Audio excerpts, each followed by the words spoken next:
Delhi NCR वालों का इंतजार अब फाइनली खत्म हो गया है। प्री मॉनसून की बारिश छमाछम हो रही है, जिसने पूरा मौसम पूरी तरीके से बदल कर रख दिया है। राजधानी दिल्ली और नोएडा के ज्यादातर इलाकों में बारिश हो रही है। बारिश की जो फुहार है वो लोगों के लिए बड़ी राहत लेकर आई है। अब तक रेगिस्तान की गर्मी झेल रहे लोगों के लिए ये बारिश न केवल अपनी आंखों को सुकून देने वाली है, बल्कि तरबतर कर देने वाली है। तापमान में इसने गिरावट दर्ज कराई है। पूर्वी दिल्ली में तेज बारिश हो रही है। नोएडा में भी बारिश का माहौल है। बादल छाए हुए हैं और हल्की हवा भी चल रही है। मौसम विभाग ने आज से शनिवार तक के लिए बारिश का येलो और रविवार को ऑरेंज अलर्ट जारी कर दिया है। ऐसे में वीकेंड में बारिश से तापमान में 4 डिग्री सेल्सियस तक कमी आ सकती है और अधिकतम तापमान की अगर हम बात करें तो 34 डिग्री सेल्सियस तक पहुंच सकता है। यानी जो तापमान अभी 44 के आसपास चल रहा था, उससे दिल्ली वालों को राहत मिलने के आसार हैं। यानी दिल्ली वालों के पास मौका है सैर सपाटे का। इस खुशनुमा मौसम में दिल्ली से ये शानदार तमाम तस्वीरें आपको दिखा रहे हैं।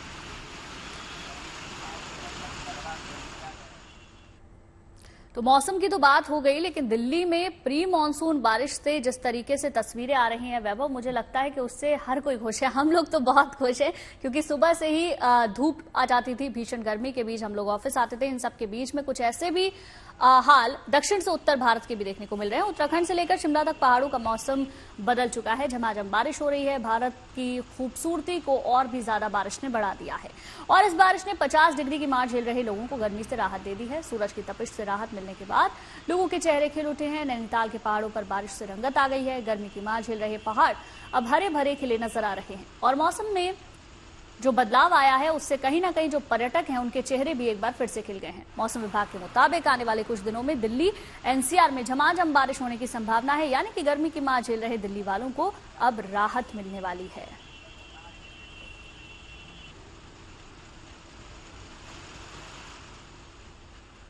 हमारे साथ मनीषा जुड़ गई हैं इंडिया गेट से।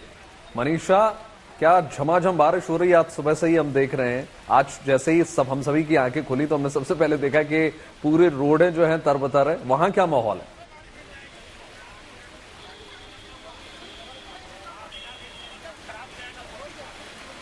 मनीषा? सबसे पहले तो मौसम बहुत ज्यादा अच्छा हो गया है। इतना मजा कभी गर्मियों में बाहर निकल कर नहीं आया रिपोर्टिंग करने में, जितना आज इस बारिश में भीगते हुए आ रहा है। मौसम इतना अच्छा हो गया कि आप देख सकते हैं इंडिया गेट में बता रहा लोग आ रहे हैं यहाँ पे, लोग मजे करते हैं। आप देख सकते हैं लोग एंजॉय कर रहे हैं। दिल्ली वालों को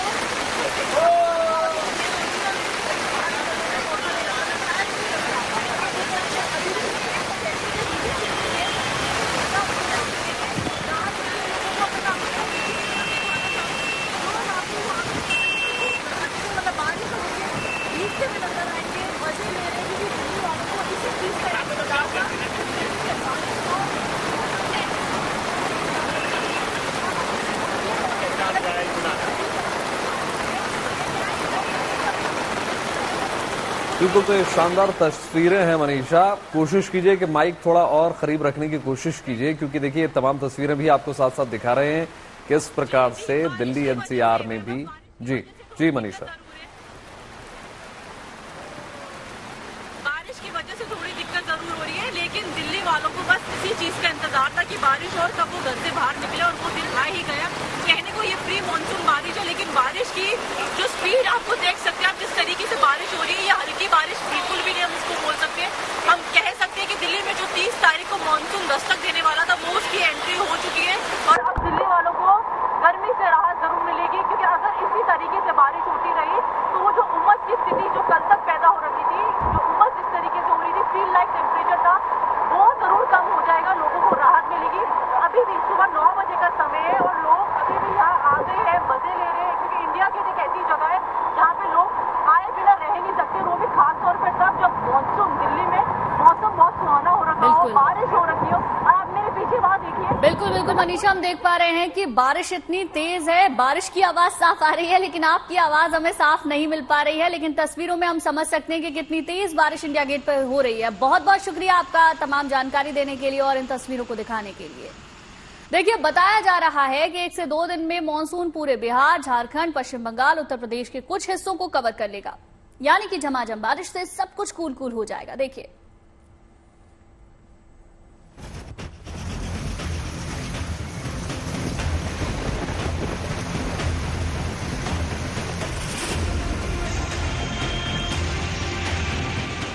उमस भरी गर्मी से बेहाल लोगों के लिए बारिश की ये बूंदें राहत बनकर बरसी हैं। खासकर उत्तर भारत के राज्यों में जहां तापमान भले ही थोड़ा कम हुआ है, लेकिन उमस भरी गर्मी का दौर जारी है। ऐसे में यूपी और राजस्थान के लोगों के लिए राहत भरी खबर है।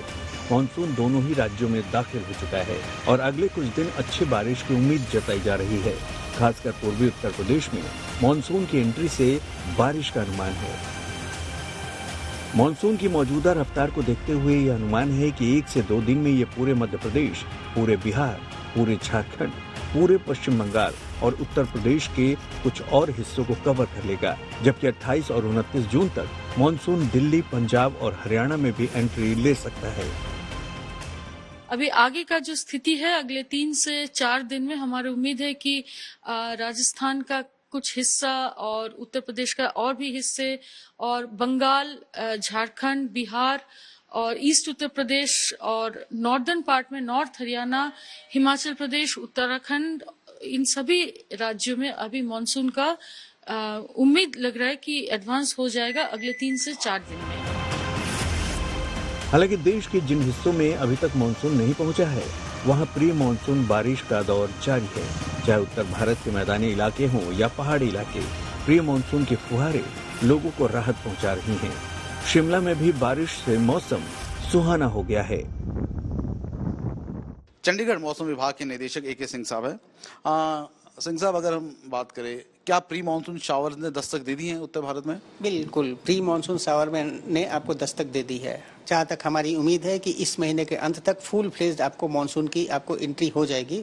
और अभी आपको जो भी एक्टिविटी हो रही है, जैसे आप देख रहे हो कि थोड़ी बहुत आपको बौछार हो रही है, कभी कभी आपको पूरा बादल छाया हुआ मिलता है, तो ये सब प्री मानसून एक्टिविटी है, ये आपको जारी रहेगी। आज कल में आपको जारी रहेगी। परसों से हम एक्सपेक्ट कर रहे हैं कुछ थंडर और लाइटनिंग भी हो सकता है और कुछ पार्ट्स में आपको गस्टी विंड्स भी आपको चल सकता है। ये सब प्री मानसून के लक्षण है और जहाँ तक इस महीने के अंत तक मानसून की फुल फ्लेज्ड एंट्री हो जाने की उम्मीद है। चंडीगढ़ से लेकर पंजाब तक, हरियाणा से लेकर दिल्ली और उत्तराखंड से लेकर हिमाचल तक प्री मानसून वाली बारिश बीते कुछ दिनों से देखने को मिल रही है। ये तस्वीरें देहरादून से आई हैं, जहां आसमान में काले घने बादल छा गए और फिर झमाझम बारिश ने तापमान के तेवर को कम कर दिया। ऐसे में मौसम खुशगवार होते ही लोग फिर से घूमने फिरने के लिए घरों से निकलने शुरू हो गए हैं। इस वक्त हम चंडीगढ़ की सुखना लेक पर मौजूद है और पिछले 1 महीने से जिस तरह से चिलचिलाती गर्मी पड़ रही थी, पूरा का पूरा जो सुखना है वो जो स्थानीय लोग और पर्यटक है उसकी वजह से वीरान हो गया था। लेकिन धीरे धीरे अब पर्यटक है वो सुखना पे आने शुरू हुए हैं।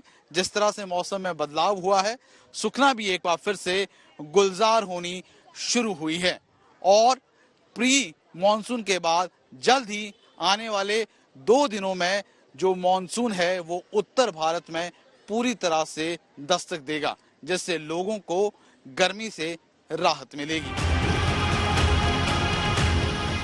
उत्तर भारत में भले ही लोग मानसून की राह देख रहे हैं, मगर देश के पूर्वी, पश्चिमी और दक्षिणी भारत के राज्यों के लिए भारी बारिश का अलर्ट मौसम विभाग ने जारी किया है। तमिलनाडु के नीलगिरी से आई ये तस्वीर इसी की गवाही दे रही है, जहां भारी बारिश को देखते हुए स्कूलों में छुट्टी का ऐलान कर दिया गया है और प्रशासन को भी अलर्ट पर रखा गया है। दिल्ली से नीतू झा और चंडीगढ़ से ललित शर्मा के साथ bureau report, good news today. तो देखिए, मानसून ने तो दस्तक दे दी, लेकिन बारिश के समय आसमान से बिजली गिरने का जो खतरा है वो बना रहता है। बिहार के सीतामढ़ी में ऐसी ही एक घटना घटी जिसमें एक घर की छत पर रील्स बना रही लड़की बाल बाल बच गई। इसलिए खासकर बरसात के मौसम में आकाशीय बिजली को लेकर सावधान रहना बहुत जरूरी है।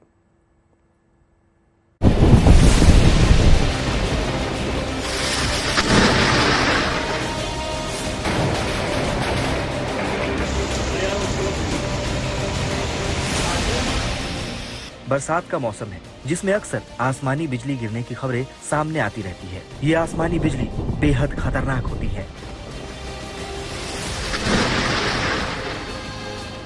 बिहार के सीतामढ़ी जिले में ऐसा ही रोंगटे खड़े कर देने वाला वीडियो सामने आया है। सीतामढ़ी जिले के सिरसिया गांव में एक लड़की बारिश के दौरान भीगते हुए छत पर डांस करते हुए रील्स बना रही थी।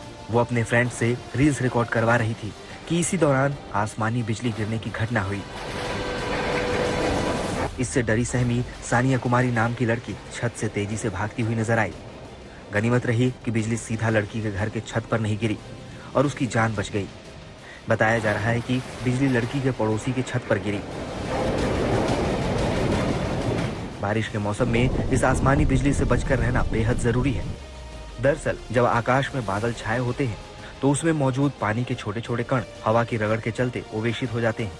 कुछ बादलों पर पॉजिटिव चार्ज आ जाता है तो कुछ पर निगेटिव चार्ज। जब ये दोनों तरह के चार्ज वाले बादल मिलते हैं तो उससे लाखों वोल्ट की बिजली पैदा होती है और जब ये बिजली गिरती है तो जानलेवा तक साबित होती है। बिजली गिरने का सबसे ज्यादा खतरा खुले में रहता है, इसीलिए खेतों में काम करने वाले, पेड़ों के नीचे पनाह लेने वाले, तालाब में नहाते हुए लोगों को सावधान हो जाना चाहिए और उस जगह से हट जाना चाहिए। जब कभी भी बिजली की गड़गड़ाहट सुनाई पड़े, उसकी चमक दिखाई पड़े तो ऊंची जगहों में जाने से बचे। अगर वैसी जगहों पर हो तो फौरन वहां से हट जाए, क्योंकि वहां वज्रपात का सबसे ज्यादा खतरा होता है। किसी खुले स्थान में हो तो तत्काल किसी पक्के मकान में चले जाएं। पेड़ों के नीचे रहने से बचें। मोबाइल पर ऐसे समय में बातचीत ना करें, क्योंकि ये जानलेवा भी साबित हो सकता है। ऐसे समय में अगर आप कार में सफर कर रहे हैं तो उससे बाहर निकलें और अगर बाइक पर हो तो उससे दूर हो जाएं। अगर आप अपने घर पर हो तो बरामदे या छत से दूर रहें। घर में बिजली से चलने वाले टीवी, फ्रिज जैसे उपकरणों को तुरंत बंद कर दें। लोहे के पिलर वाले पुल के आसपास तो खराब मौसम के समय बिल्कुल ना रहें। तालाब, स्विमिंग पूल सब में जाने से बचें।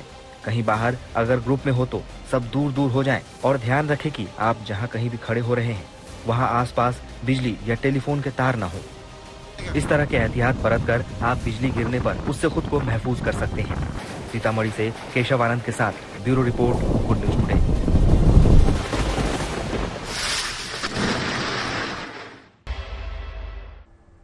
तो देखिए, दक्षिण अफ्रीका ने T20 वर्ल्ड कप में फाइनल में अब एंट्री फाइनली मार ली और उसने अफगानिस्तान को सेमीफाइनल्स के मुकाबले में मात दे दी। इस वर्ल्ड कप में अफगानिस्तान की टीम ने शानदार प्रदर्शन दिखाया।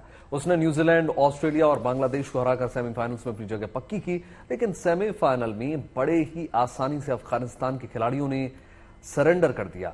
अब सबकी जो नजर है वो आज रात होने वाले दूसरे सेमीफाइनल पर है। जी हां, बात हो रही है इंडिया की। भारतीय समय के अनुसार रात 8 बजे मैच खेला जाना है। इंडिया का मुकाबला इंग्लैंड से सीधे होने जा रहा है। माना यह जा रहा है कि मैच जो है बहुत जबरदस्त होगा। दोनों टीम फाइनल्स का टिकट कटवाने के लिए बेकरार है। कड़ी टक्कर दोनों टीमों के बीच आज होने वाली है।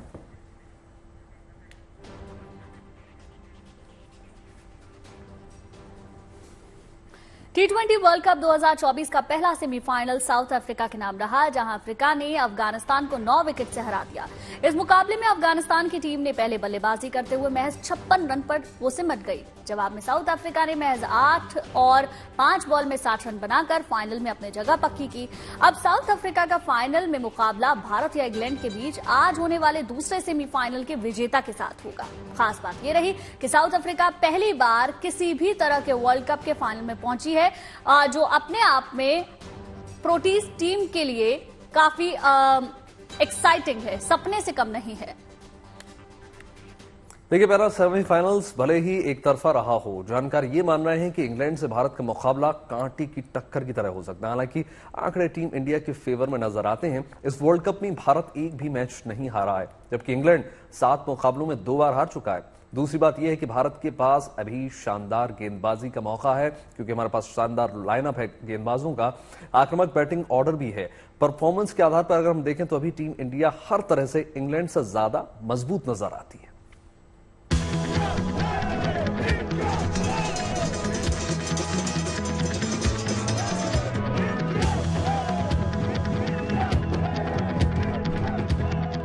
लीग स्टेज से अब तक जो भी आया है, इंडिया के रणबांकुरों ने सबकी हवा खराब कर दी है।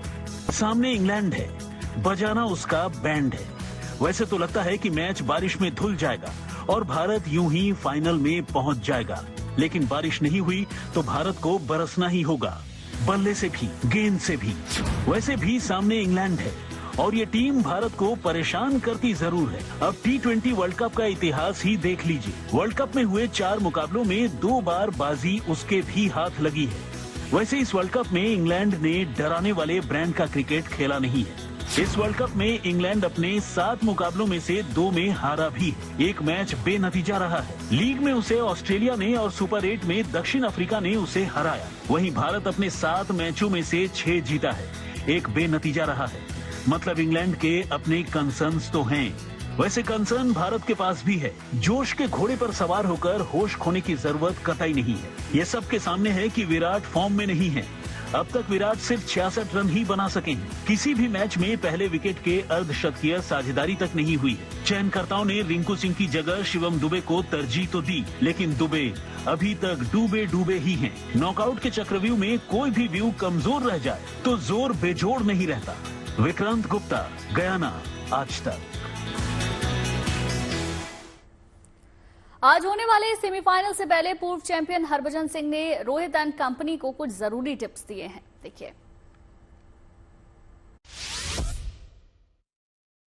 देखिए बदला कुछ नहीं है, मैदान बदला है, पिच बदली है, जो कि सबसे इंपॉर्टेंट होती है। हमारी गेम में जो पिच है बहुत बड़ा रोल प्ले करती है। हमने न्यूयॉर्क में देखा क्या पिच थी, वहां बल्लेबाजों के रन नहीं बन रहे थे और सडनली एक अच्छी पिच मिली जिसपे सीधा 200 के ऊपर पहाड़ा पड़ दिया और रोहित शर्मा ने क्या बल्लेबाजी करी वहां पे ऑस्ट्रेलिया के सामने। तो ऑस्ट्रेलिया में जो वो एडिलेड में पिच थी जहां इंग्लैंड के साथ मुकाबला हुआ था, वो पिच अलग थी और अब ये पिच जो है वो ये गयाना की पिच अलग होगी। तो यही बदला है और ये सबसे बड़ा बदलाव है।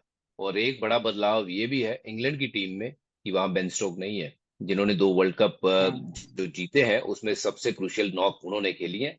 तो उनका वहां पे ना होना, पिच का बदल जाना, थोड़ा स्पिनर को फेवर करना, ये इंडिया के लिए अच्छे संकेत है।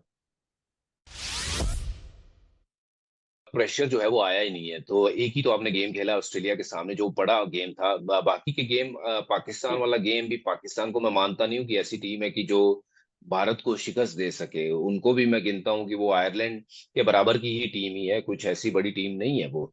तो एक गेम जहां ऑस्ट्रेलिया के सामने भारत खेला है, ये बराबर के मुकाबले थे। यहाँ भारत ने जीत हासिल करके ये दिखा दिया कि भारत ने डोमिनेट किया है। हाँ, उस वर्ल्ड कप 50 ओवर के मैच में बॉक डाउन कर गए थे, थोड़ा घबरा गए थे, बट ऐसी सिचुएशन यहाँ पे बनी नहीं क्योंकि बहुत अच्छी बल्लेबाजी करी ऊपर से रोहित शर्मा ने। फिर हर बल्लेबाज आके ना मारता ही चला गया, वो मोमेंटम खोया नहीं। सो किसी भी स्टेज पे 2-3 विकेटें नहीं गिरने दी, वो एक अच्छा साइन था। आई थिंक आगे आने वाले मैचेस में वही दिखेगा कि टीम वही बैटर होती है जो प्रेशर सिचुएशन में अच्छा खेलती है और उस सिनेरियो से निकल के बाहर आती है। तो आई होप कि टीम इंडिया के सामने जब भी ऐसा कोई सिनेरियो आता है आगे आने वाले मैचेस में, तो थोड़ा सा और टाइम ले, थोड़ा सा और समय लें, अपने आप को थोड़ा समय दे और वो प्रेशर थोड़ा कम हो तो फिर इसमें से निकल के बाहर आए और जीते वो गेम। देखिए, मुझे लगता था कि अगर ये चेंज होना था तो ये पिछले मैच में होता, क्योंकि हम सब बात कर रहे थे कि शायद यहाँ पे यशस्वी ऊपर खेलेंगे क्योंकि विराट का फॉर्म लगा नहीं हुआ है। और वैसे शिवम दुबे का भी कोई खास इतना कसूर नहीं है क्योंकि वो भी उन्हीं पिचेस पे खेले हैं न्यूयॉर्क पे जहां बाकी की टीम खेली है और किसी ने भी रन नहीं बनाए थे वहां पे भी। तो मैं यही देख रहा था कि अगर शिवम ऊपर आते हैं तो विराट नंबर 3 पे जाएंगे। अगर वैसा होता है तो शायद वो यशस्वी अंदर आ सकते थे, बट वैसा हुआ नहीं पिछले मैच में। तो I don't see it happening in this game, वो भी सेमीफाइनल में, कि भारत चाहेगा कुछ चेंज करना। मुझे लगता है कि सेम टीम ही खेलेगी भारत की, दुबे खेलेंगे, यशस्वी नहीं खेलेंगे। बिल्कुल। जब आप पिछला मैच ऐसा खेलते हो, मिचेल स्टार्क को एक ही ओवर में 4 छक्के मारते हो, तो इसकी खबर जो है पूरे वर्ल्ड में जाती है, सारी टीमें देख रही हैं और जरूर थोड़े से वो बैकफुट पे रहेंगे जब रोहित शर्मा बल्लेबाजी करने आएंगे। और कोशिश उनकी ये होगी कि इनको आउट करना है। अगर इनको आउट नहीं किया तो रोहित जिस मूड में दिखे हैं, ये मूड बहुत बढ़िया लगा मुझे तो देख के कि भाई ऐसी मूड में रहना अभी 2 मैच और ताबड़तोड़ बल्लेबाजी करते रहना। हाँ, दूसरी टीम के ऊपर प्रेशर जरूर रहेगा जब रोहित शर्मा बल्लेबाजी करने आते हैं। सिर्फ विराट कोहली के लिए भी दूसरी टीमें यही सोचती हैं वो फॉर्म में है या नहीं है। तो भाई डर उनसे भी लगता है, घबराते उनसे भी है, क्योंकि ये कभी भी फॉर्म में आ सकते हैं। ये फॉर्मेट ऐसा है कि आपके 2 बॉल बल्ले पे लगे ना, तो सेम विराट कोहली आपको दिखाऊंगा कि जो 70-80 रन बनाता हुआ। अमरनाथ यात्रा के शुभारंभ की शुभ घड़ी आ चुकी है। 2 दिन बाद अमरनाथ यात्रा की शुरुआत भी होने जा रही है। भक्तों में उत्साह है, बाबा बर्फानी के दर्शन के लिए उमंग है। सरकार ने भी अमरनाथ यात्रा को लेकर काफी तैयारी की है। यात्री सुविधाओं को पहले से ज्यादा बेहतर किया गया है। श्रद्धालुओं की यात्रा को सुगम बनाने के लिए प्रशासन की ओर से खास व्यवस्था भी की गई है। यात्रा मार्ग हो या फिर स्वास्थ्य व्यवस्था, सभी का बंदोबस्त किया गया है। वहीं सुरक्षा को लेकर भी कड़े इंतजाम किए गए हैं।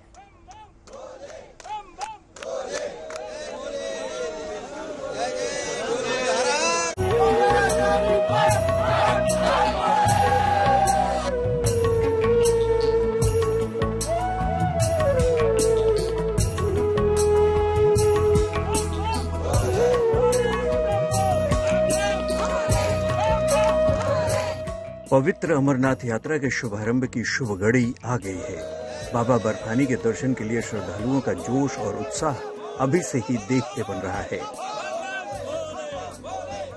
तीर्थ यात्रियों की ये भारी भीड़ इसी बात की गवाही दे रही है।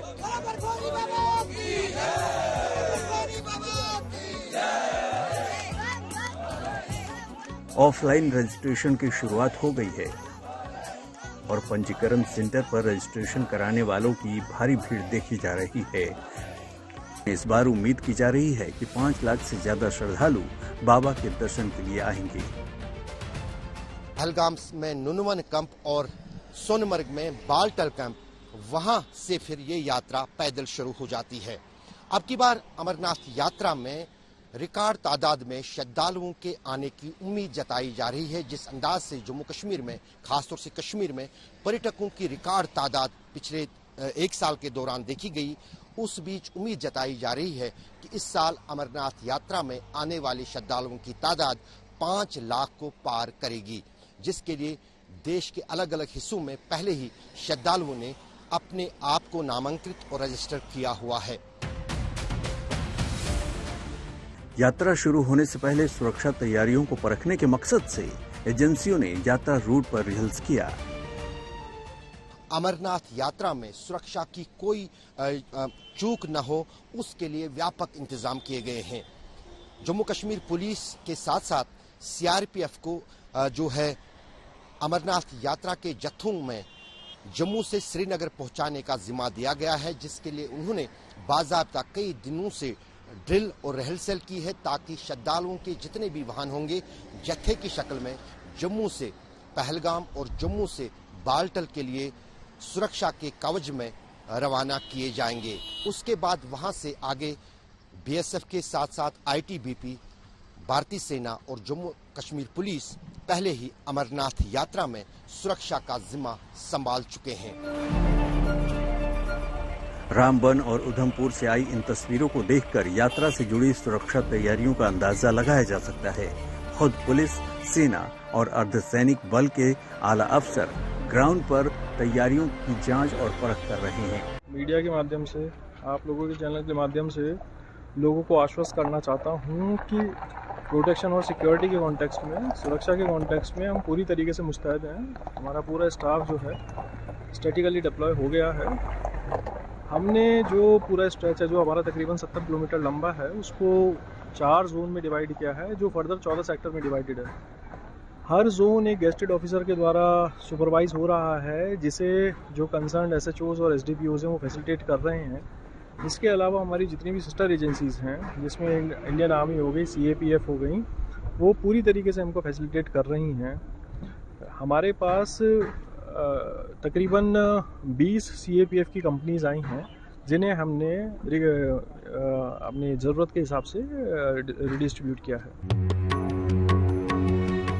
यही नहीं, श्रीनगर में यात्रियों के लिए विशेष तौर पर यात्री निवास भी बनाया गया है, ताकि देश भर से आने वाले श्रद्धालुओं को यहाँ रुकने में किसी भी प्रकार की दिक्कत का सामना न करना पड़े। बाबा अमरनाथ की यात्रा आसान नहीं होती, जिसे देखते हुए प्रशासन की तरफ से तीर्थ यात्रियों के लिए कुछ दिशा निर्देश भी जारी किए गए हैं, जैसे कि age limit, health certificate, registration के लिए बैंक और जरूरी डॉक्यूमेंट की जानकारी अपने साथ रखें, ताकि असुविधा का सामना न करना पड़े। बालटाल से अशरफ वानी और रामबन से रशीद रसूल के साथ ब्यूरो रिपोर्ट, गुडनेस टुडे। और चलिए अब आपको मिलवाते हैं बॉलीवुड के स्टंट स्टार विद्युत जामवाल से। फिल्म क्रैक में विद्युत जामवाल ने जबरदस्त स्टंट किए हैं। मूवी में ट्रेन पर खतरनाक स्टंट करने वाले विद्युत से हमारी संवाददाता अनीता ब्रिटो ने बातचीत की है। देखिए विद्युत जामवाल से खास बातचीत। Anita Brito in conversation with an actor जिनके पैर कभी जमीन पे नहीं रहते, जैसे आप देख सकते हैं। He is one and only Vidyut Jamwal with me. Hello Vidyut, how you doing? Good to see you. मुझे यकीन नहीं हो रहा आप फिलहाल ऐसे मुझे इंटरव्यू दे रहे हो, but I am very glad that this is something different that you are doing with me. या आपने तो मुझे बोला कि कुछ क्रैक करके दिखाओ, and only you can do this. I am very very happy about it. But again congratulations, crack is releasing after theatre में रिलीज हो गई, ओटीटी पे रिलीज होगी, now it's releasing on Star Gold. How does it feel? It feels good. The movie coming on television has always been a great experience for me because I meet so many people when I travel. और मुझे बहुत अच्छा लगता है अलग-अलग शहरों में लोगों ने फिल्म कहीं ना कहीं टीवी पे देखी होती है. And Star Gold has always been very lucky for me, so I enjoy it. Lovely. But आप घूम भी सकती हैं इसीलिए. मैं घूम लूँ? हाँ, आपको जो करना आप टहल भी सकती हैं. But I have seen Crack, and the best part about Crack is the stunts that, you know, every stunt is very different. You tell me what has been your personal favorite stunt from that? Yeah, I enjoyed doing the cycle ones क्योंकि इससे पहले मैंने किया नहीं था वो. And to shoot it for a big screen is a different experience. But my personal favorite was the train sequence because मेरे जितने दोस्त हैं जो लोकल ट्रेन से ट्रैवल करते हैं ये उनके लिए था क्योंकि मैं उनसे अक्सर बातें करता था और वीडियोस देखता था तो मुझे अच्छा लगता था. So that's been one of my personal favorite. Have you ever traveled in a very crowded train like Virar? Bombay में रह के सवाल पूछना ही गलत है किसी इंसान से जो नहीं किया वो बॉम्बे में तो पहले आए नहीं. All my life till movies started happening, like I've always enjoyed it and I've had friends जिनके साथ हम लटक के आते थे. वो सब किया जो हर आदमी करता है. Right. और वो करने की कोशिश है जो बहुत कम लोग करते हैं. But अभी भी आप वही कर रहे हो.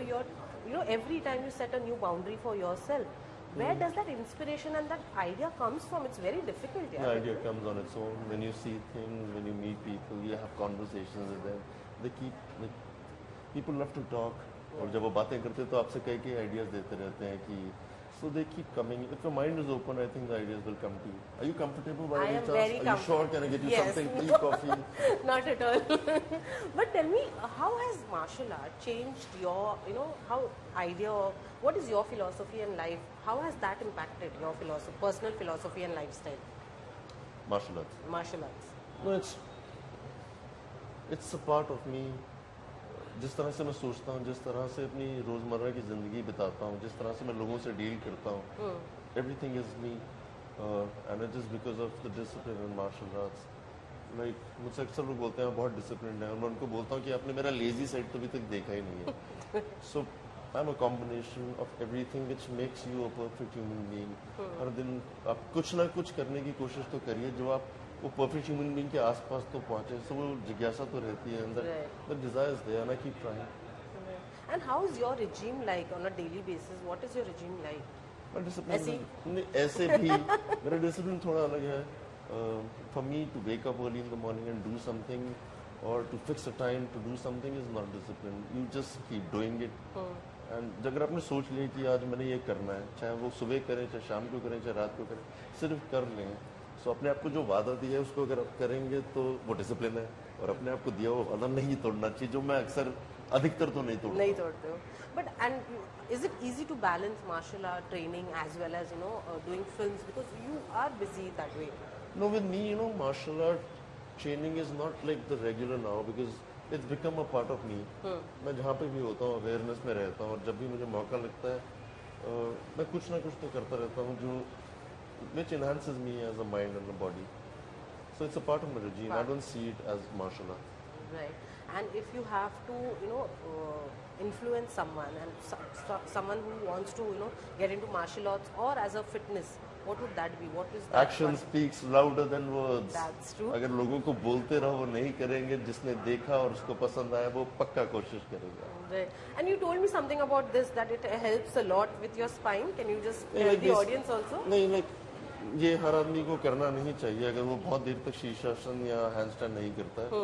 But this is good. Your whole body hangs and आपकी spinal system, cervical system, lumbar, ये सब काम करता है. Basically it starts moving, the blood starts flowing and it's good for you. It helps, right. On a final note, what next with you? Because we are always excited to see you on the big screen. Next is getting out of this, stretching a little bit and having a lot of fun. All right. Well, on that note, thank you so much. It was lovely as always. Hello. Thank you. That's not happening. ये बोल रहा था मैं आपको. और आखिरी में आपको लेकर चलते हैं वाराणसी, जहां एडीजी जोन वाराणसी पीयूष मोढिया ने मानवता की मिसाल पेश की. वाराणसी में कैंसर से पीड़ित 9 साल के बच्चे को एक दिन के लिए एडीजी पद का पदभार संभालने का मौका दिया। दरअसल बच्चे की इच्छा को पूरा करने के लिए वाराणसी पुलिस ने एक दिन के लिए उसे चार्ज दिया। एडीजी जोन कार्यभार के सभी अधिकारी और कर्मचारी इस दौरान मौजूद रहे और वाराणसी का रहने वाला ये प्रभात रंजीत कुमार भारती का सपना है कि आईपीएस अधिकारी बनने, और जिसे एडीजी ने पूरा करने के लिए पूरी कोशिश की। खास बात यह रही कि एक दिन का कार्यभार संभालते हुए प्रभात ने अधिकारियों को जरूरी दिशा निर्देश भी जारी किए। देखिए क्यूट वीडियो। उम्मीद करते हैं शुभ समाचार में आपके दिन की शुरुआत अच्छी खबरों के साथ हुई होगी। बिल्कुल, देश और दुनिया की तमाम पॉजिटिव खबरों के लिए यूं ही जुड़े रहिए गुड न्यूज टुडे के साथ। मैं दीजिए इजाजत। नमस्कार।